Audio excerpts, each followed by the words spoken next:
What's going on, guys? I'm Rob Sigler, and today we are talking about that popular orange and teal look in your photos. Stay tuned.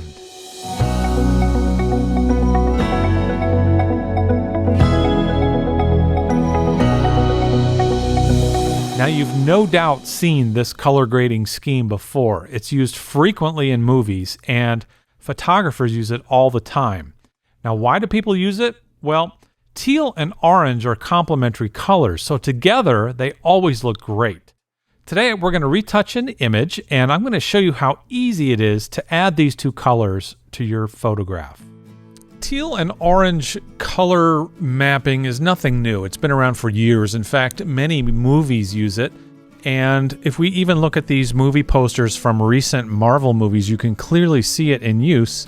This Captain America ad is probably 90% teal in color, and it's highlighted with accents of orange in the flames and in skin tone and hair. This ad for Iron Man is, again, darker teal, and then the main subject here is highlighted with orange. And this poster clearly represents teal and orange. The right side is teal, the left side is more orange. Now, why does that look good? Well, teal is the opposite of orange, so they're complementary colors, and skin tone always has a lot of orange in it, and it will always look good with teal. Now, there's no shortage of these photos on Instagram. If we take a look at Instagram, it is filled with photos like this. You can see this girl's jean jacket is not in fact blue, but it's teal. The background is teal. There's lots of orange in the background, lots of orange in her skin tone. This next image, you could look at it and your eyes adjust. You think, okay, she's wearing a white dress. But when you look at the image, it's really teal. And it contrasts nicely with orange skin. Here's another example. This side of the image is teal, and it transitions to this side that is more orange. And she has this magic potion that's orange, which really stands out. And this little butterfly that's teal, and this butterfly that's teal. Teal and orange just look good together. Here's another example. Now, you can spot this look a mile away because the teal is usually in the shadows. So if we look at the car, we look at the wall right here, all these colors are tinted teal, and then you can see the highlights, like her skin, is orange. So the highlights are usually represented with orange, and that helps them stand out from the teal. Here's the image we're going to be editing in Photoshop, and to really understand what's going on, I just don't want to show you the steps it takes to create, but I want you to understand why we're doing what we're doing. Now, if we create a hue saturation adjustment layer on top of our image, and I've included this color wheel so we can see what happens. If I slide the hue slider to the left, look what the color slider does. It doesn't change any of the colors, it just spins the wheel. And let's take a look at how that's working. Well, at the top we have orange, and as I move the slider to the left, where we had orange now turns to red. So take a look at her skin. As she is orange starting out, as we move it to the left, it turns more to red and then finally to blue. Now let's take a look at the bottom of the color wheel. Where blue is now, if I shift the hue slider to the right, it is replaced with pink. So that means anything in our picture that was blue is now pink. So if we take a look at her hat, the background had a lot of blue shadow in it. That's how the hue saturation slider works. But what we're going to use is the Camera Raw or Lightroom adjustments for camera calibration. So I'm going to open this image in Camera Raw. I'm going to click on the film strip icon, come down to the blue primary. These sliders are used for calibrating colors in your camera if you need to. I don't think Adobe ever anticipated these sliders to be used creatively. However, here we are. If I slide the blue primary hue to the left, take a look at what it does to the blues in our color wheel. It kind of makes all of the blues turn more of a teal color. So there's a lot of teal now, and there's also a lot of teal in our image.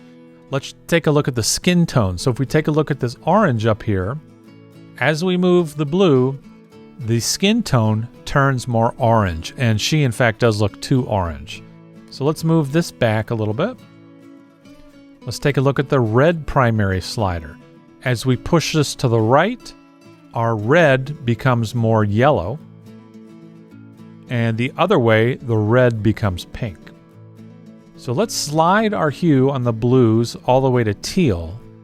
Now to correct her skin, let's push the red primary a little bit to the right, and it's become a nice orange. And I think that looks pretty good. So this is our starting point. We've got that nice blue-orange look, or teal and orange. And now let's retouch the photo. Okay, here's our teal and orange image ready to go. And I'm going to zoom in and use the clone stamp tool and just take care of a few skin things.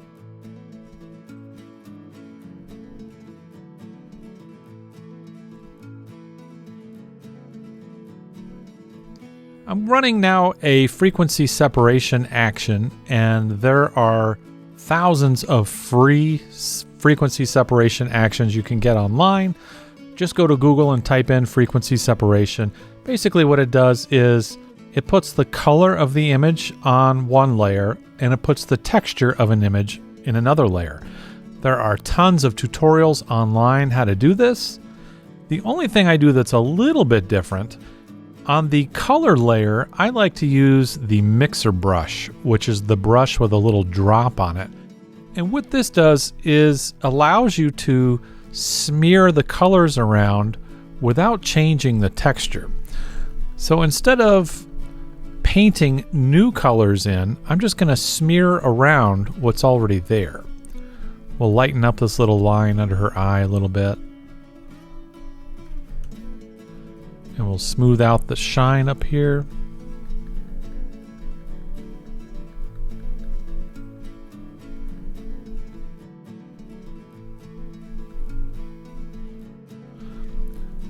And all I'm doing is smoothing out the transitions between colors, or between luminosities, when it changes from a bright spot to a dark spot.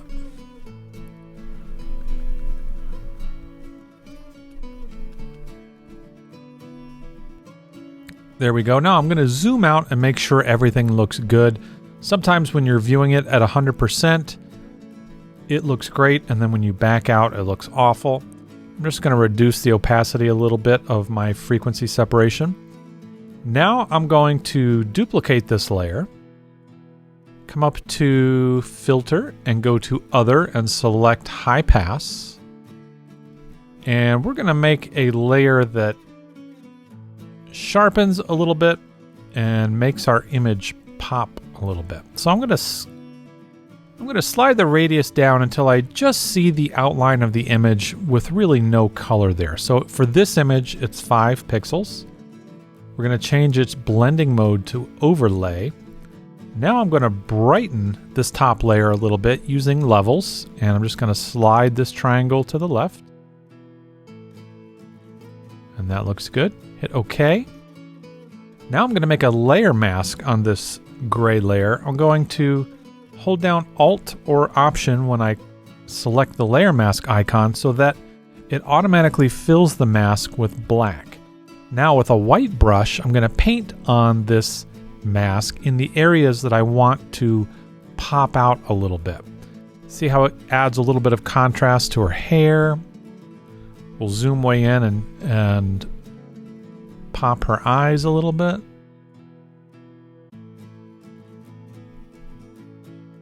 Maybe her lips. I don't like that. Let's turn our brush opacity down to about 40%. Do the lips. And then reduce the opacity on everything. Get her ring there. All right, that looks pretty good. I'm going to use the clone stamp just real quick to get rid of that little piece of hair. And I think we're looking pretty good. Now let's do some basic dodging and burning. I'm going to add 2 curves adjustment layers. One we're going to pull down like this. The top one will be our dodge layer, and we'll push up. like this. Now I'm going to hit Command I on our layer masks so that they completely get covered up. Now with a brush with 100% opacity and about 10% flow, I'm going to zoom in and just do a little bit of dodging and burning, see what we can get. Here's the top layer, it's our dodge layer, so this is going to brighten everything. I'm going to brighten her hat a little bit. I'm going to brighten up under her eyes. The bridge of her nose will dodge so that it gives it some shape. Now we can dodge and burn some of the details in the background just for some added punch. So anything that stands out as bright, I'm going to dodge. The watch, the rings. I think I'll color in this graffiti right here. It doesn't have to be a lot. In fact, the smaller the better. Now let's burn her face a little bit in the portions that go back from the camera.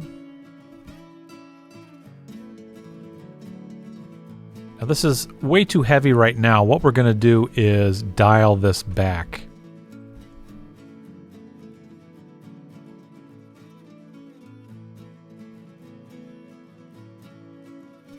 Now we can dodge these little parts of her jacket that stick out. Just to give them a little bit more depth. Now let's reduce the opacity on our dodge layer first and then our burn layer. Let's crop it a little bit tighter. And I'm going to use a plugin that sharpens and reduces called Sharpen for Web CC. And we'll make the longest side 1920 pixels. Okay, gang, hop on over to my Instagram page, Rob Sigler Photography, and you can see I just posted the image that we edited today, and let's see how it does. While you're there, you can look at all the other pretty pictures. If you learned anything today, please give me a thumbs up and subscribe. We'll see you the next time.